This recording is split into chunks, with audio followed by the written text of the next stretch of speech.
Portanto, queria desejar boa noite a todas e a todos que aqui estão, e queria agradecer a disposição de todos para estarem aqui e acompanhar essa conversa no VivoPrec, que é uma iniciativa indispensável para retomar a memória e as intenções do período revolucionário. E por isso é um grande prazer que eu venho falar, obviamente, não como uma testemunha, mas como uma historiadora que se move pela ideia de que as personagens históricas têm cada qual a sua importância. E, nesse caso, sobretudo, as mulheres trabalhadoras, que penetraram em todas as esferas do movimento revolucionário, mas nem sempre são lembradas enquanto agentes ativos desse processo. Penso que para avivar o entendimento desse período e das lutas que se desdobraram durante o PREC, seja preciso retomar ligeiramente algumas características da década anterior, quando a força de trabalho feminina entra em maior peso no processo de industrialização em Portugal e manifestam-se em diversos espaços contra o regime. Além disso, uma questão que sempre se coloca é se devemos separar entre aspas, homens das mulheres nas nossas análises sociais. Eu creio que aqui seja um espaço importante para sublinhar o seguinte, que a mulher trabalhadora é o membro mais discriminado, legal e socialmente, passa por condições únicas de maternidade e de sua própria existência física enquanto mulher. O patriarcado impõe e intensifica o lugar social dela, e é isso que devemos buscar quebrar, mas não sem antes compreender que se ser mulher é diferente de ser homem, tão simples assim. Portanto, uma consideração específica sobre a classe trabalhadora, sobretudo pelos processos diferentes a que sofrem ao longo da história, se faz necessária nesse aspecto.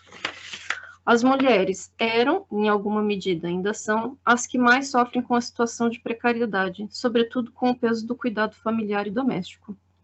As possibilidades de estudo e emprego são sempre mais distantes, quando o peso dos afazeres de cuidado, reprodução e da lida doméstica recai totalmente sobre elas, e quando estas são socialmente marginalizadas.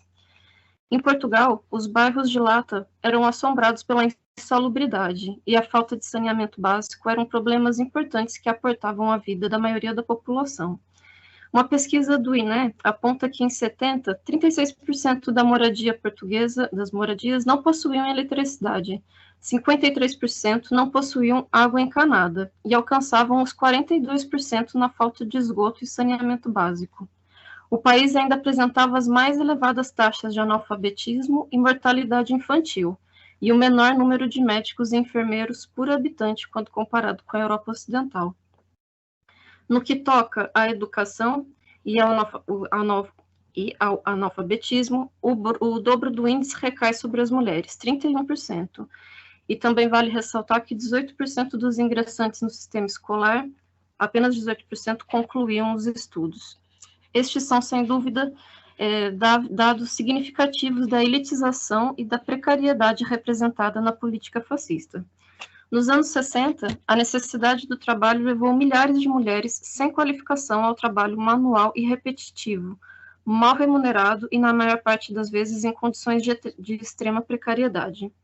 Segregada ao universo do trabalho doméstico e ao trabalho não reconhecido, dita-se reprodução e produção artesanal em domicílio próprio, a mulher trabalhadora entrou no setor dito produtivo desamparada de formação e de qualificações formais, logo com salário mais baixo e insuficiente para a carga de trabalho que era desenvolvida.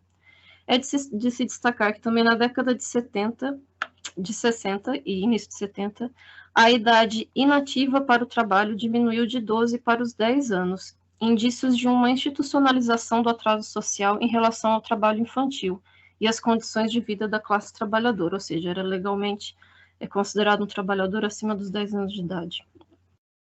A intensificação da industrialização no país na década de 60 traz consigo condições infestas para a classe operária, acelerando as contradições engendradas entre o sistema ditatorial salazarista e o capitalismo tardio, a insustentabilidade de manutenção dos países privados e a condição da classe trabalhadora, que continua a resistir e a lutar. Nessas denominações, conseguimos perceber um importante fator a ser considerado nas entranhas das malhas traçadas sobre a atividade profissional. Enquanto anteriormente aferíamos os postos de trabalho apenas através do setor, e aqui ressalto, as mulheres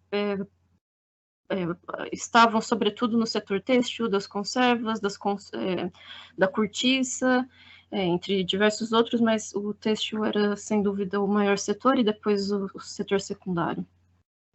Mas agora, a partir de uma pesquisa recente que eu tenho feito, podemos dizer que a mulher trabalhadora ocupava praticamente todas as profissões exercidas, salvo as que lhe eram proibidas.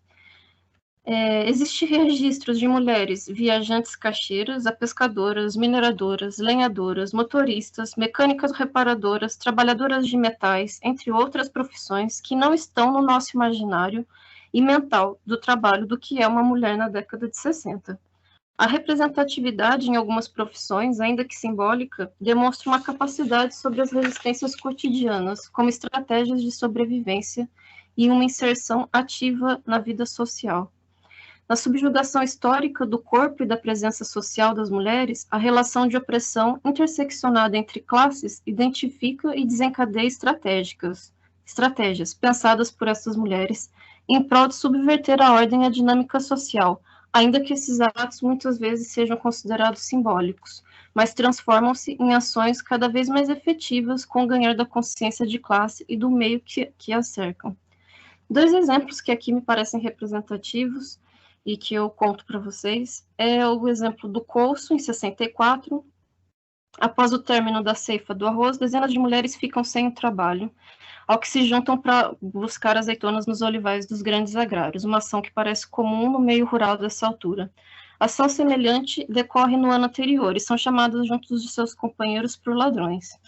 Em 66, na Golegã, um grupo de mulheres reivindica o trabalho após uma cheia no Tejo, que trouxe fome e perdas agrícolas. Juntam-se e assaltam um grande celeiro, além de uma loja, e distribuem o seu conteúdo entre as manifestantes. Pequenas sublevações que, no todo, passam a ter um peso e uma influência. Nas fábricas do setor transformador, em geral, a mulher é mais preferida. Por quê? Depois de adquirir a prática necessária, trabalha o mesmo que o homem e ganha muito menos que ele. No campo legal, outro exemplo será o Código de 66, Código Civil de 66, que mantinha o marido a execução e chefia da família, salvo quando era de interesse que esse cargo passasse para uma mulher, bem como ainda mantinha o controle sobre a vida laboral da esposa, tendo o poder de receber seu salário ou rescindir seu contrato, controlar sua saída ao estrangeiro, dentre outras formas de domínio. As mulheres mães que acabavam de ter seus filhos não tinham qualquer situação de prevenção e cuidados ou segurança social assegurada, muitas vezes demitidas se não aceitassem voltar ao trabalho dias após o parto. Em 1960, podemos antever um decreto onde se diz: os funcionários do sexo feminino poderão faltar até 30 dias no período da maternidade. Se faltassem mais que 15, e se faltassem, levamos entre aspas, perdiam o que era então chamado de licença graciosa, uma espécie de isenção temporária de serviço, e inclusive enquadravam a maternidade enquanto uma situação de doença. A condição da mulher parturiente era então vista enquanto uma diferenciação por vias de uma fragilidade e a volta de uma concepção que pudesse problematizar as condições específicas do que é o processo maternal, ou mesmo da condição reprodutiva. Nesse sentido, resgatamos algumas situações que são mais recorrentes no setor têxtil, sobre a falta de amparo às mulheres gestantes. E aqui narro alguns casos que eu recentemente levantei e que pode ser interessante, né, para fazer essa comparação dos anos 60 para 70. Numa empresa que se chamava Moreira e Sampaio, as mulheres são colocadas em regime diminuído de 3 dias, se exigissem o pagamento do subsídio a que tinham direito. O roubo do valor do subsídio pelo patronato também é narrado em vários casos, como na fábrica de Vila Pouca, em Guimarães, e na fábrica Malheiros, também nessa cidade. Ora, cediam o direito ao mês de parto, mas lhes descontavam o valor todos os meses. Ou na segunda fábrica, Malheiros, eram obrigadas, sob ameaça de despedimentos, a assinar um recibo, mas não receber o benefício. Idêntica situação é reportada na fábrica de tecidos de Augusto Ribeiro de Abreu, ou na Lino e Coelho, todas na região norte do país. Há ainda um relato das chapeleiras, que apenas conseguiam gozar aos 8 dias de férias, era assim que se chamavam, do parto, mas retornavam para trabalhar nas mesmas secções com produtos químicos tóxicos, recebendo diárias de 25 escudos. Outras questões são partilhadas por estas mulheres operárias, como o trabalho aos fins de semana, que, segundo elas, prejudicavam a lide da casa e dos filhos, ou mesmo a falta de porta nas casas de banho, para que não se demorassem, contabilização do tempo que demoravam a fazer suas necessidades, e diversas situações não só de precariedade, mas de desumanização do trabalho e das condições reais de vida. O trabalho, nesse caso, perde-se na subordinação à máquina, ao ritmo e ao imposto pela constante ameaça do desemprego e da pobreza. Logo, todas as formas de sublevação, nesse caso, possuem um peso diferente. Essa retomada da década de 60 é importante para demonstrar que as mulheres sempre trabalharam e sempre, de maneira criativa ou comum, se manifestaram, resistiram. Muitas dessas fábricas, mapeadas ao longo dos anos anteriores a 74, terão importante papel nas lutas e ocupações de fábricas durante o PREC, como é o caso da fábrica Simões, em Benfica, a Sogantal, a antiga fábrica de luvas, que se situava no Montijo, que provavelmente vocês devem estar percebendo que são as fotos, tem muitas fotos da Sogantal, ou a Mondex, no Rio Tinto. Com a ruptura proporcionada com o 25 de abril, as mulheres ocuparam importantes espaços de luta e de resistência, sendo indispensáveis nas conquistas que se seguiram. A radicalização nas ocupações de casa e luta por moradia, a formação de grupos autônomos de alfabetização e lutas pelo ensino, as brigadas de saúde itinerante e na posterior conquista do Sistema Nacional de Saúde, na reforma agrária e na formação de cooperativas de produção agrícola e, claro, no seio do movimento operário, com greves, paralisações, ocupações de fábrica e autogestão. Essas lutas abriram caminho para que o lugar da mulher fosse repensado, reconsiderado, colocado em constante mutação no desenvolvimento de uma sociedade capitalista, na roupagem da democracia representativa. Aqui vemos que derrubou-se a ditadura, mas não o capitalismo. A luta pela equidade de direitos ainda é uma constante. Trago aqui uma breve explanação sobre o que foi essa luta na Sogantal, por ser o objeto mais próximo que eu tenho pesquisado, mas depois vou falar um pouquinho sobre as outras. E trago alguns nomes: a Fernanda, de 22 anos, a Lúcia, de 19, a Idalina, de 17, Josefa, de 14. Essas são algumas trabalhadoras da empresa Sogantal, que foi ocupada em maio de 74, ou seja, muito rápido após o início do processo revolucionário.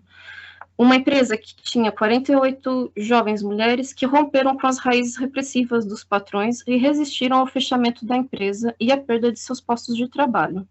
Elas lutaram e resistiram em busca de melhores condições de trabalho, muitas vezes pela própria utopia da sociedade socialista portuguesa no período pós-revolução. A ocupação e a autogestão dessa fábrica é emblemática, tendo sido a primeira empresa da cintura industrial de Lisboa a adotar essa forma de resistência, além de ter sido toda composta por mulheres trabalhadoras. Saltando entre o enfrentamento ao patronato, caderno reivindicativo, autogestão, impeliram a divisão social do trabalho familiar, fizeram encenações de peças de teatro e número musical, criaram um jornal, participaram de mesas com outras trabalhadoras, criaram eventos políticos e culturais para arrecadar verbas para os salários, venderam a sua própria produção. Essas mulheres resistiram, ousaram e marcaram uma época e uma história que permanece secundarizada até os dias de hoje. Remontar essa história é um objetivo necessário para se compreender o papel histórico das mulheres em suas diversas faces. Como essas mulheres, muitas outras operárias marcaram espaço nas lutas reivindicativas no campo do trabalho de norte a sul do país durante o PREC. Operários da empresa Charminha, que era uma fábrica localizada na Pontinha, de capital austríaco, a Sogantal era de capital francesa, esqueci de dizer. A Pontinha tomaram a produção de vestuário após o dono da fábrica fugir do país e deixá-las com o cheque sem fundo, no desemprego e sem salários. Sanearam uma encarregada e autogeriram a fábrica por alguns meses. Na Texmalha, no Porto, fizeram greve de um dia pelo saneamento de uma trabalhadora encarregada, ao que o patrão fechou a fábrica, deixando entrar apenas as que se submetiam às condições e salários precários. Houve enfrentamento com a polícia e houve também uma ocupação que durou pouco tempo. Na Naturana, que ficava em Ponte de Frielas, era de capital alemão, após a reivindicação pelo salário mínimo e contra a tentativa de despedimento de uma delegada eleita pelas trabalhadoras, os patrões fecharam a fábrica durante as férias e levaram as máquinas para outra fábrica, a Unitex, onde se desdobra uma greve de solidariedade, e essas mulheres conseguem reaver as máquinas. Ocupam e passam a produzir, mas em pequena escala, e após 2 meses de ocupação já não possuem condições de continuar. Ainda que estivesse proibido o despedimento coletivo, nada fez o Ministério do Trabalho. A autogestão também ocorre na Souza Abreu, em Guimarães, quando o patrão se recusa a pagar o salário mínimo, declara falência, mas as operárias decidem em assembleia tomar a fábrica. Também há uma ocupação na Alfa, pelo pagamento das indenizações após o fechamento da fábrica. E ainda que o patrão tivesse realizado o pagamento, as mulheres optam por continuar ocupando pelo direito ao trabalho. As mulheres do CTT, da Timex, da Plese, da Standard Elétrica, da Plied, estiveram em peso na luta pela manutenção dos postos de trabalho através de greves, paralisações, cadernos reivindicativos e exposições das circunstâncias experienciadas nessas empresas. A luta pelo aumento de salários é uma constante. Na Mondex, na Facel, as tapeceiras de Arraiolos ou as bordadeiras da Madeira. Greves na Melca, na Cintideal, na Facel, na Topoban, nas conserveiras de norte a sul do país. A luta de mulheres operárias foi uma realidade expressiva durante o período revolucionário português. No período do mês de agosto de 75, calculava-se que aproximadamente 380 fábricas estavam em autogestão por todo o país, destas quais muitas protagonizadas por mulheres operárias, exemplos de radicalização e consciência na força que essas lutas representaram. As reivindicações residem, sobretudo, como eu disse, pelo aumento dos salários, pelo salário mínimo, pelo salário igual por trabalho igual, abolição dos privilégios e gratificações, além de reivindicações mais qualitativas, como condições pelo local de trabalho, reconhecimento dos órgãos eleitos como as comissões de trabalhadores, 40 horas semanais, abertura de creches, infantários e salas de amamentação no local de trabalho. Muitas dessas reivindicações são exigências diretas de mulheres, o que indica uma fértil consciência de luta nessa categoria, sobretudo por serem as mulheres as mais atingidas pelas duplas ou até triplas jornadas de trabalho. Para o cotidiano das mulheres portuguesas, o 25 de abril trouxe cenários de mudanças construídos a partir de ingredientes que lenta e progressivamente vêm acumulando desde as décadas anteriores. E ainda mais efetivas são as transformações estruturais passadas nesse período, como no campo da educação, do trabalho e emprego, alterando os espaços e movimentos das mulheres com uma nova carga de consciência social. Não nos esqueçamos do 25 de novembro de 75, que transforma uma nova fase de reestruturação política. Interessa aqui também perceber que muitas dessas conquistas, foram executadas após o 25 de abril, bem como a formação de diversos núcleos femininos na direção de defesa dos direitos das mulheres, fazendo uma crítica sutil de que esses grupos, de fato, tenham integrado mulheres operárias.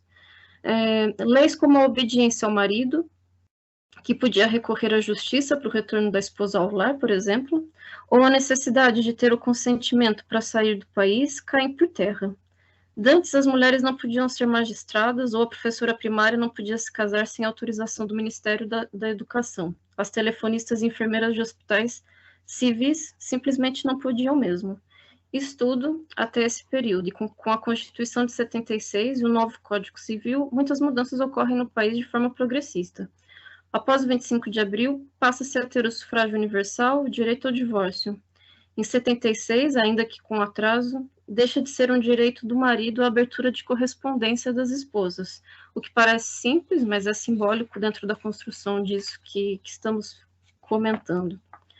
A luta pelo direito ao aborto ou interrupção voluntária da gravidez começa já em fins dos anos 70, se arrastando pela legalização até 2007, quando a mulher pode decidir pela interrupção até a 10ª semana de gestação. O longo período de repressão e a criação de estereótipos sobre o tema contribuíram para que essa conquista em específico tenha demorado a ocorrer. Contudo, apenas nos mostra que a luta por direitos é uma constante. Em termos de desconquistas, se assim que eu posso chamar, é preciso sermos ativamente atentas ao contexto a que estamos inseridas e como as perspectivas sociais nos dirigem para uma determinada condição. A mulher trabalhadora portuguesa com certeza alcançou um enorme avanço nas diversas faces da sociedade após o 25 de abril. Contudo, e aqui alguns exemplos, com a inserção do país na União Europeia, eu sempre cito esse caso porque me remete aos períodos de indenização, que o Estado recorre às indenizações de fábricas que foram ocupadas, como é o caso da Sultantal, bem como forte apelo às multinacionais e ao trabalho industrial. A precariedade dos trabalhadores continuou e sobre as mulheres exponenciou. Ainda assistimos à precariedade da mulher trabalhadora, às lutas contra a xenofobia, a sexualização do corpo da mulher imigrante e os lugares subalternizados dos trabalhos das mulheres negras. Claro que esses papéis são diariamente contestados e colocados à prova. É um imperativo para nós. A violência doméstica e o feminicídio em Portugal dispararam nos últimos anos. A mulher trabalhadora é a que mais sofre com todos esses problemas. Motivo para que nunca nos esquecermos da nossa história, das conquistas e das construções que elas acarretam. Nesse sentido, vale sublinhar que a luta dessas mulheres invariavelmente conflui na organização do trabalho e na dinâmica social delimitada na questão fundamental do que é ser mulher em capitalismo. As conquistas sociais duram o tempo que os movimentos sociais e as resistências conseguem suster. Não há conquistas inabaláveis na história, e penso que seja justamente para isso que estamos aqui hoje, para falar, debater e reviver a história. Olha, eu queria saber se tu estudaste as questões sindicais relacionadas com as mulheres, porque eu lembro-me que nessa altura se formou, um pouco espontaneamente, um sindicato das empregadas domésticas, que esteve muito ativa e que inclusivamente conseguiu estabelecer regulamentos que os patrões tiveram que cumprir de acordo com a lei. Portanto, avançaram muito na conquista das suas condições de trabalho, que eram quase de escravatura. Por outro lado, alguns sindicatos abriram secções de assuntos femininos, mas a questão que eu te ponho é esta. Durante o processo revolucionário e havendo esse surto enorme de lutas de mulheres, como é que o sistema sindical se comportou em relação a isso? Li alguma coisa, claro, sobre o sindicato das trabalhadoras domésticas. Tem uma tese, um livro da Inês Brandão, agora me fugiu o sobrenome dela, mas acho que é Brazão. E ela escreveu uma tese justamente sobre esse tema. Foi um sindicato que já tem também uma raiz histórica desde o início do século XX, que foi se desenvolvendo ao longo dessas décadas seguintes e que foi, de fato, muito influente durante esse período, mas eu, sinceramente, não, como já tenho uma pesquisa sobre isso, eu não me aprofundei. Mas fazendo uma ponte sobre a tua pergunta, Ana, eu acho que a minha conclusão, depois dos estudos desses últimos anos, em relação às autogestões que aconteceram, as fábricas que foram ocupadas e posteriormente autogeridas, me levam a crer que essa forma de manifestação das mulheres se dá justamente pela não inserção no sindicato e pela não abertura ao mesmo nível que se coloca aos homens de participação ativa no mundo do trabalho. Eu vejo essas paralisações, ocupações e autogestão como uma forma de escape, foi a maneira que elas encontraram dentro da condição social e laboral que elas se encontravam, de mudar, de não abrir mão do trabalho, de lutar pelos empregos que elas tinham e pelas mudanças que se sucederam. Portanto, acho que foi uma falha muito grande da esquerda, não só durante o PREC, mas mesmo antes da sindicalização das mulheres. Mas aí, se nós formos falar disso, também vamos pensar que uma vez que o trabalho doméstico de cuidados de reprodução é completamente alocado enquanto um trabalho feminino, também qual é o tempo que se sobra, qual é a fadiga que essa mulher tem para se colocar num campo laboral tão burocrático como é o sindicato, como sempre foi. Portanto, eu posso dizer que as pesquisas durante o PREC, essas mulheres partiram para essa forma de luta. Tem muitas empresas, como eu disse, em agosto de 75, eram centenas de fábricas ocupadas, centenas de fábricas em autogestão, e a maioria delas eram ocupadas por mulheres. Então, foi a forma que elas encontraram dentro dessa efervescência do que foi o 25 de abril, de se manifestarem. Aqui a gente tem que fazer uma crítica mesmo a essa inserção da luta, da disputa do trabalho dentro do que é o sindicato. E essa inserção foi mesmo muito vaga. Continua sendo, se nós formos pegar quantas trabalhadoras hoje são ativas dentro do mundo sindical, do universo laboral e sindical, continua sendo diminuído face aos homens. Mas isso, como eu disse, sem ser repetitivo, é por conta das implicações das nossas duplas e triplas jornadas, disso não tenho dúvida alguma.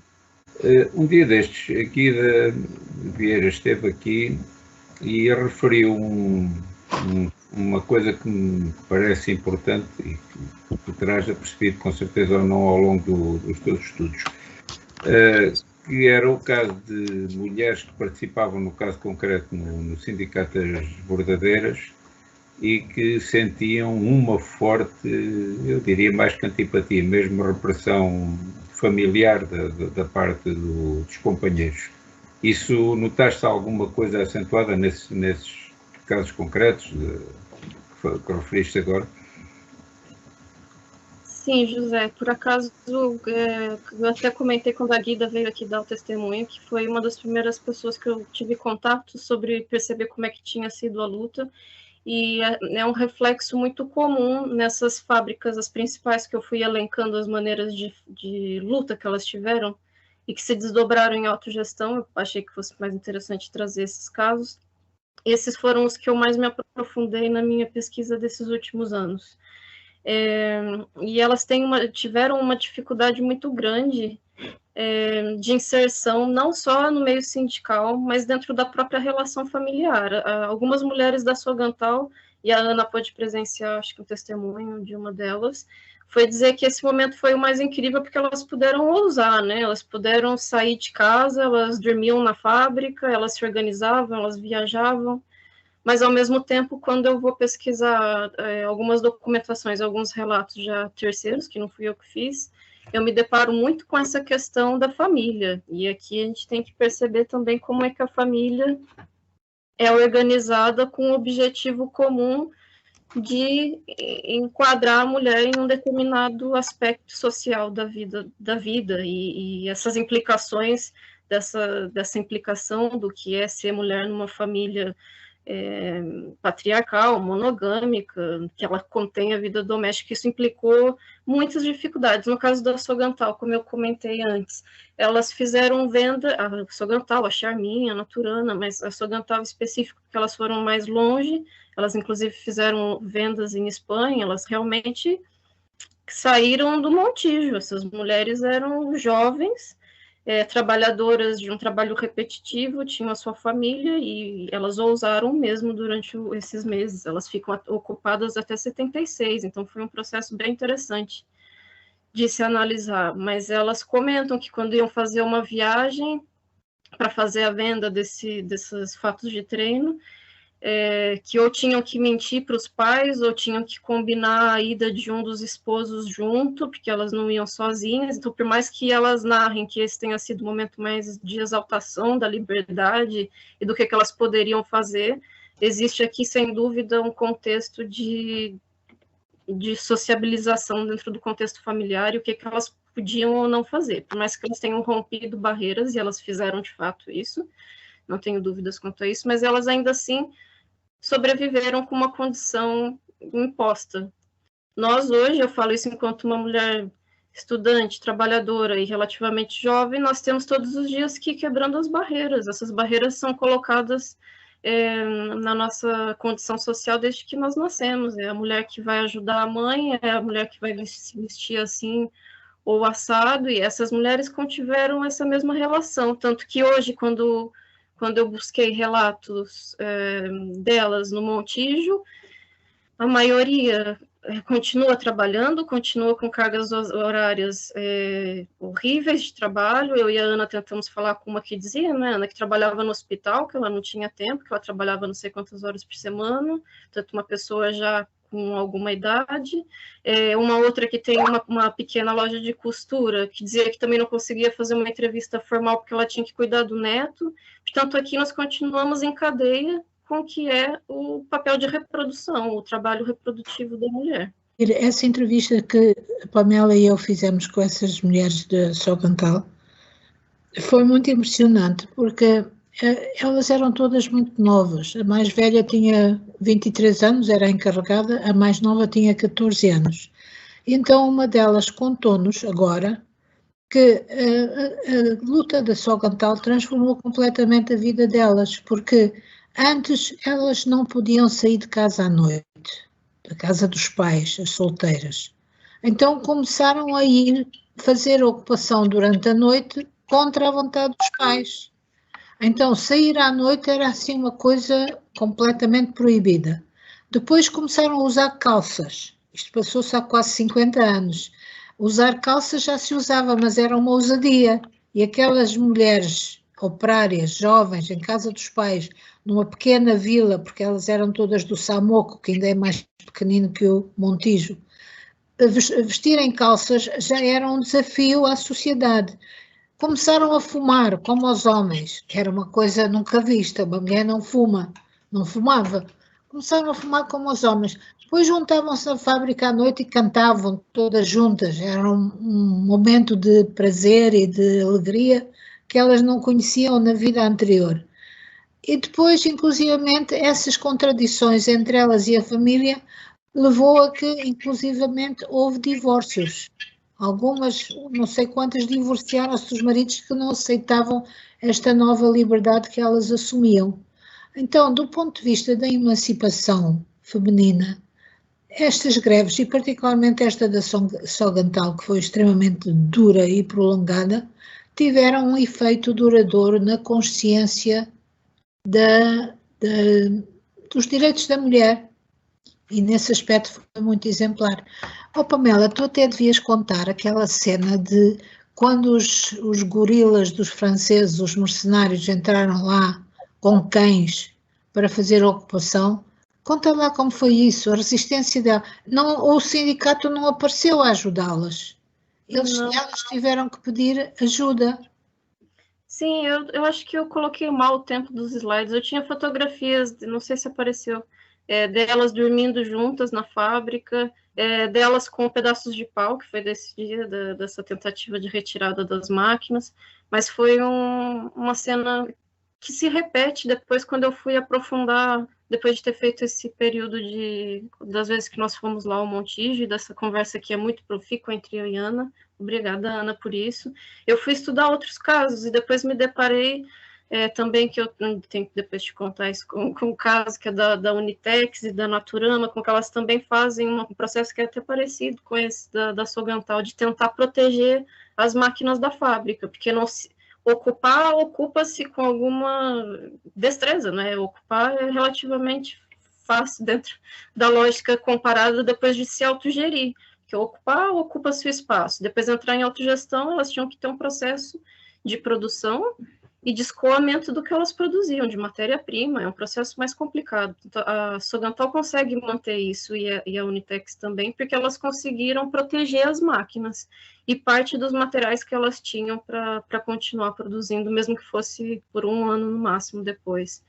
Esse episódio que a Ana está falando acontece logo em agosto de 74. Foi um período... A Revolução aconteceu, elas se revolucionaram no dia anterior, que tem um relato da Lúcia, dizendo que não deixaram que ela fosse ao banheiro, a casa de banho, e que o patrão a encarregada seguiu até a casa de banho, e ela fecha a porta e fica lá durante 1 hora, segundo ela, porque ela não queria se submeter àquilo, e depois ela leva um castigo de 3 dias. Isso acontece no dia 23 de abril. Então, isso era uma fábrica, eu também encontrei relatos depois da Sogantal, que era uma fábrica de luvas, depois só muda o nome, o que se produz, mas muitas dessas operárias continuam as mesmas.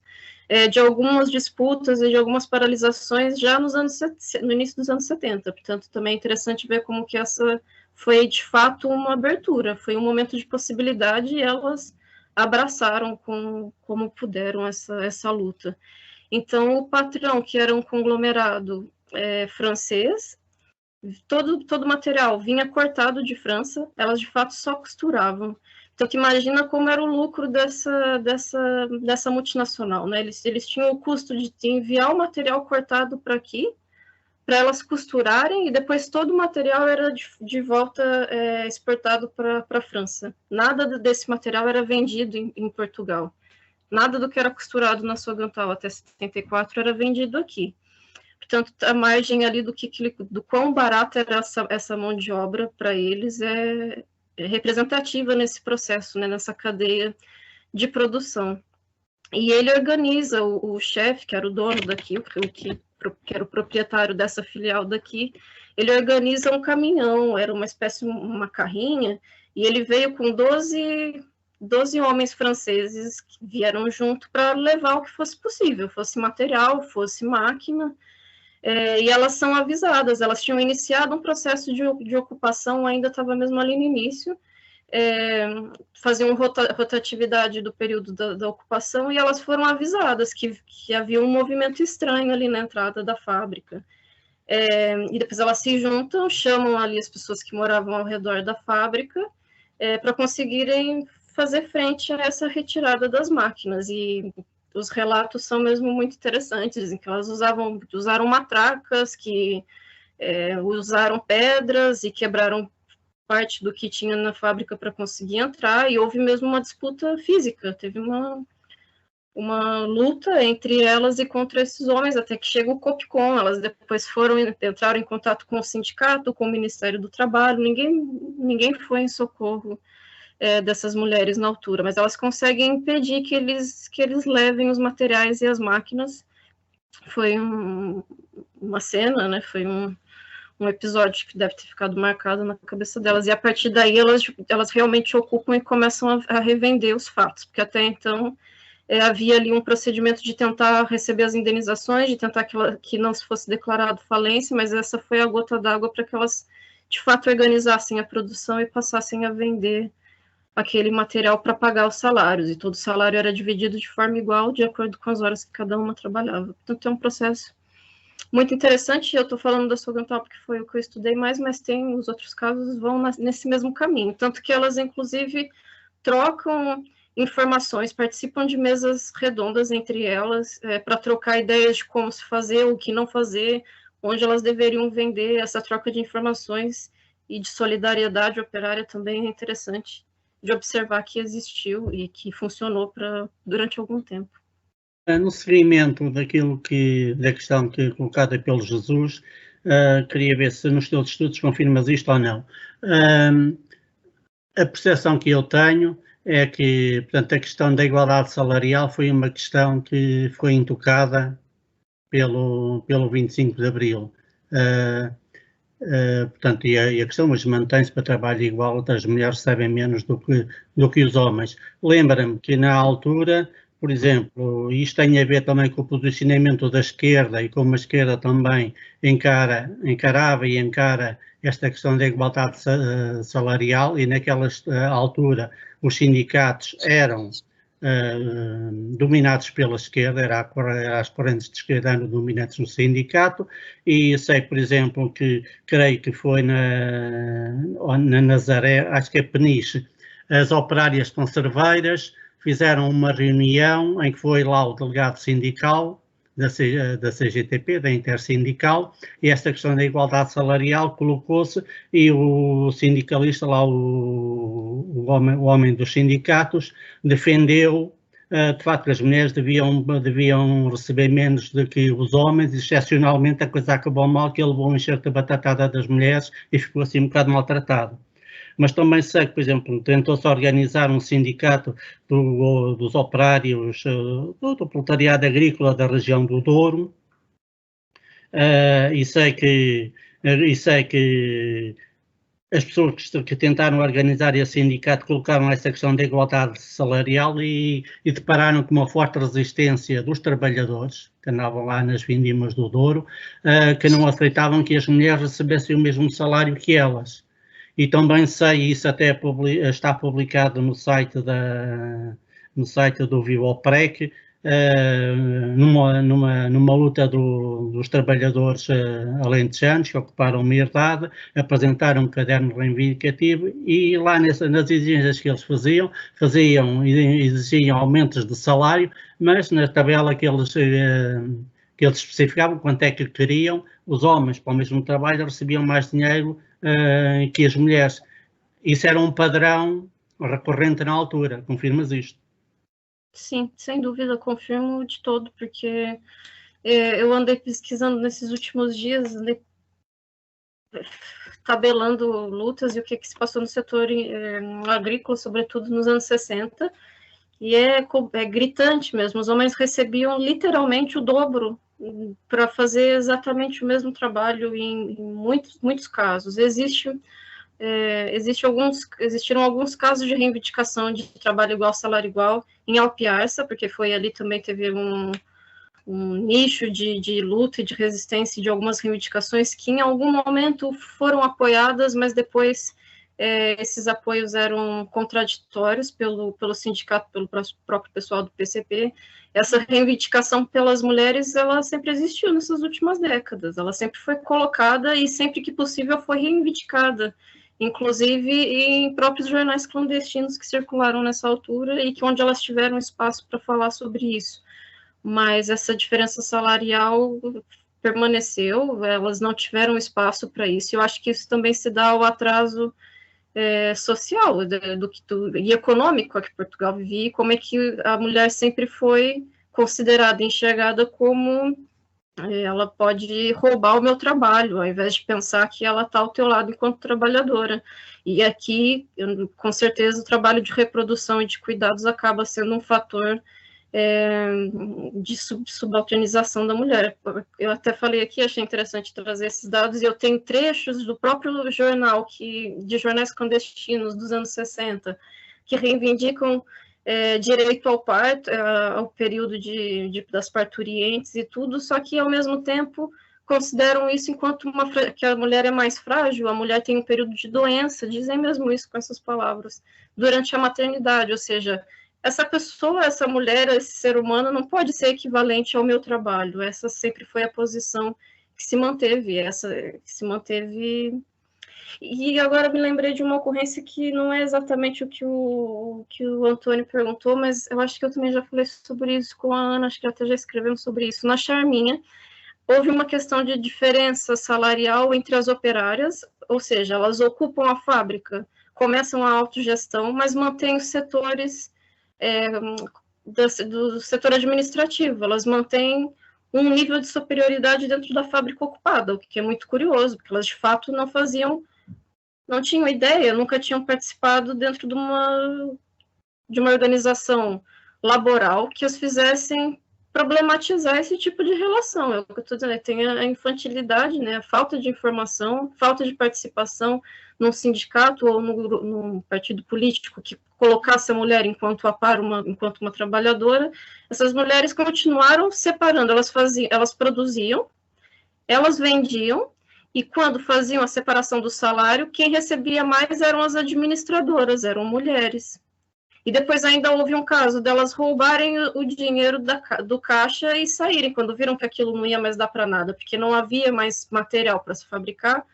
Essas era um grupo de 4 ou 5 mulheres da administração, roubaram tudo que tinha no caixa da fábrica e foram-se embora. Foi aí que acabou a autogestão na Charminha, ou seja, eu vou voltar à primeira questão do que a Ana disse. Eu acho que esses exemplos que eu trouxe aqui durante o PREC, que eu acho que são muito importantes, é justamente da falta de inserção da mulher enquanto uma trabalhadora em nível igual a um homem, porque ela tem as especificidades enquanto mulher, mas isso nunca foi abarcado. Até hoje nós não temos isso. Aqui a aposentadoria de um homem e de uma mulher em Portugal sai na mesma idade, como se essa mulher não tivesse participado de meses a fio de uma gravidez, se ela foi mãe, e do período pós e tudo mais. Essas coisas não são levadas em conta até hoje. Então, a questão do trabalho igual, salário igual, tinha aqui uma foto também muito interessante. As placas do trabalho igual, salário igual, a reivindicação, ela existe frontalmente desde que eu pesquiso. Encontro isso com muita frequência nos anos 60, durante o PREC também.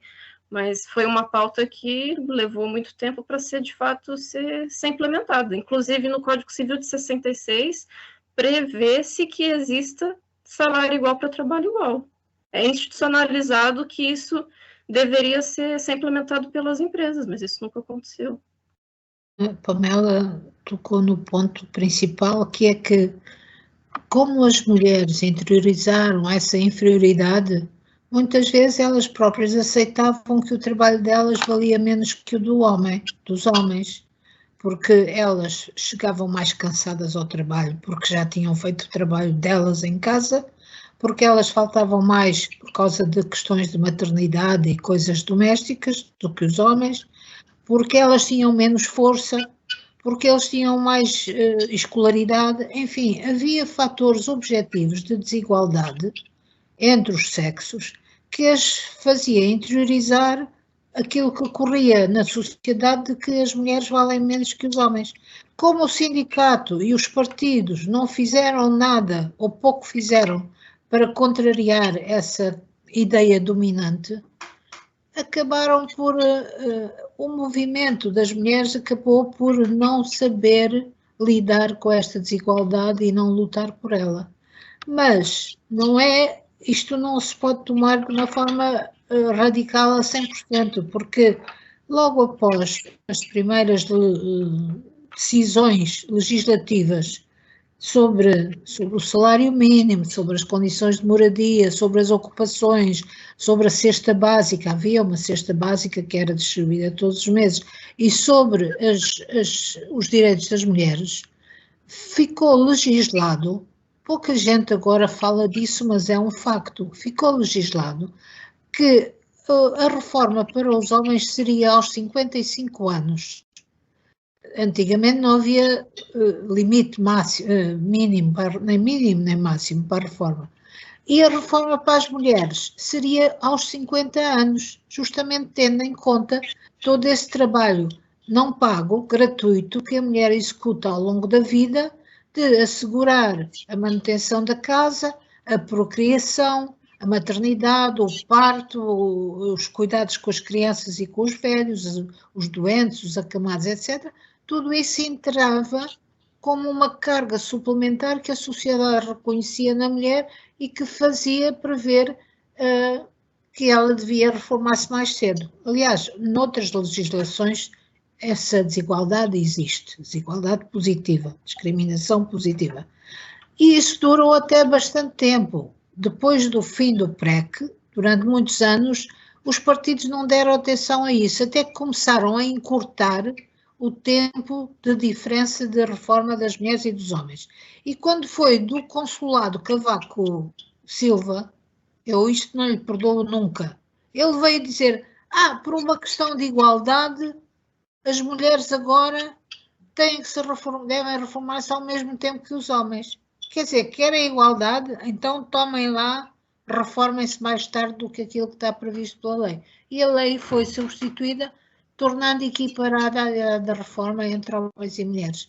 Mas isto é para dizer que as lutas das mulheres, embora não tenham sido valorizadas e até hoje tenham sido soterradas como a luta geral dos trabalhadores, a verdade é que elas tiveram alguma força social, porque não foi por acaso que os primeiros legisladores admitiram que elas deviam ser reformadas mais cedo.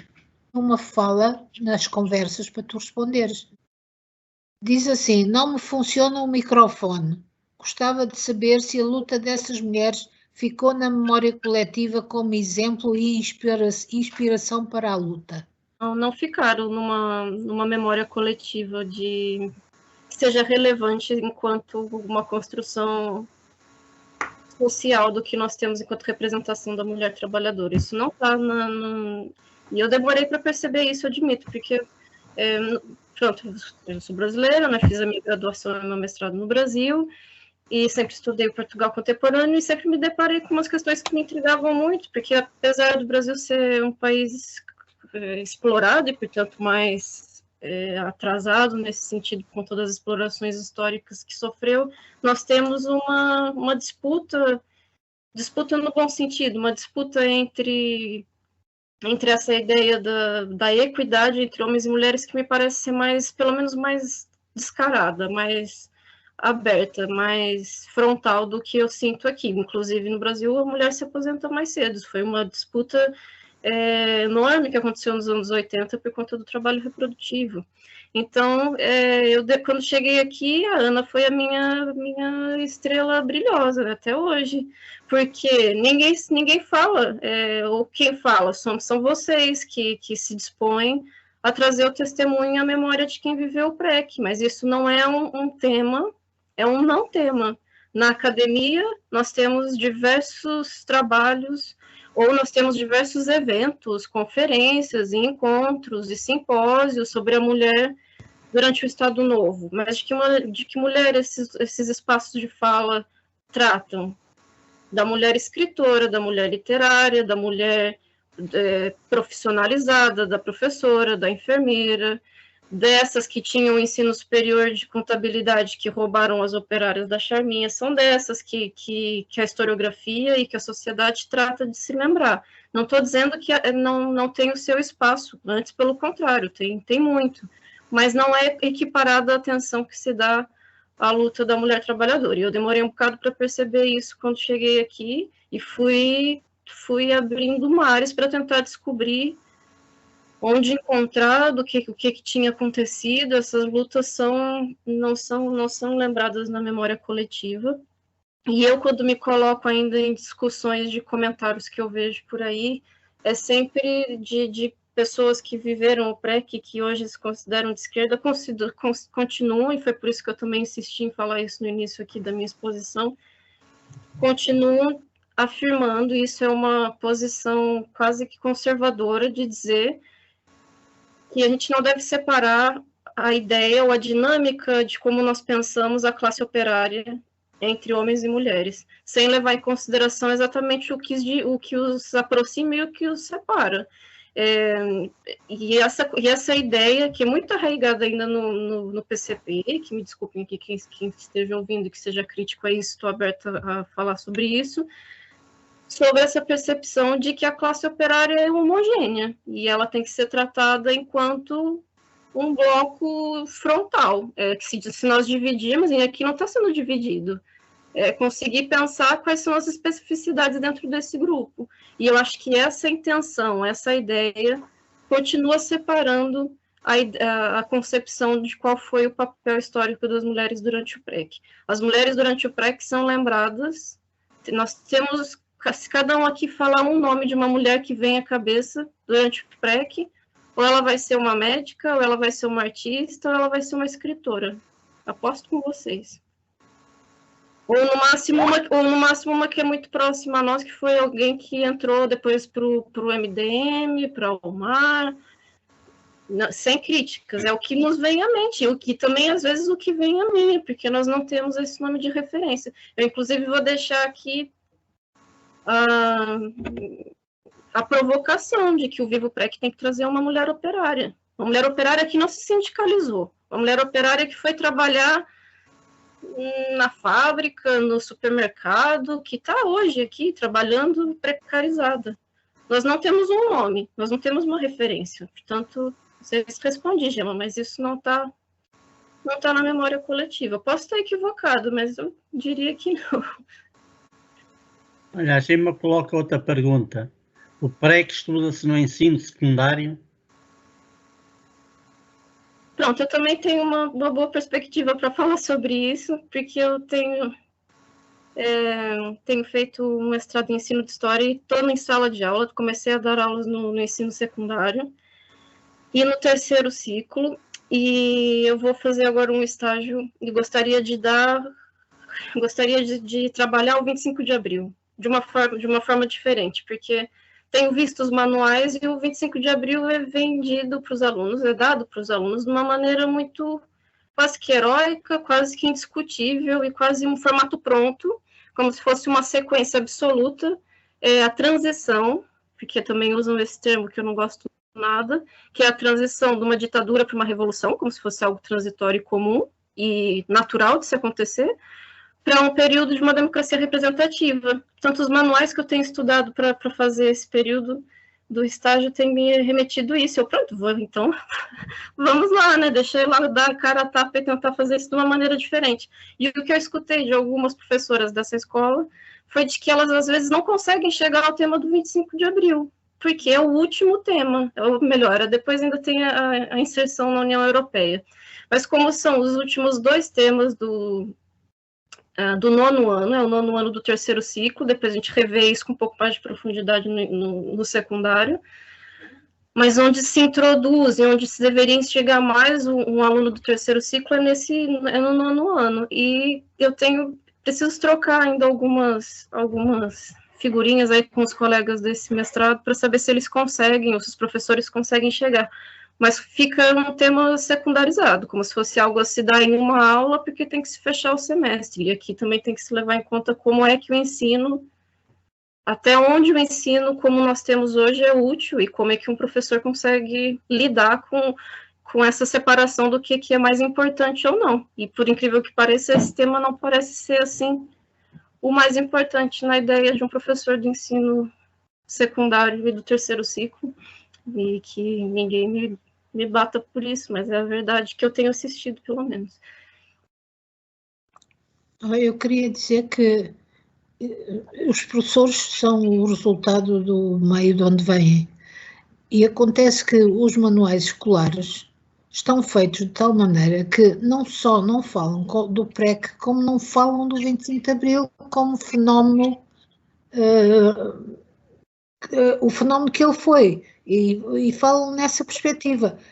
A democracia está na continuidade da ditadura, com uma guerra colonial pelo meio, mas isso é secundário, e tudo se passa na melhor das pazes. Portanto, na consciência dos alunos está eliminada qualquer ideia de que houve ali uma turbulência social e política que teve um significado histórico.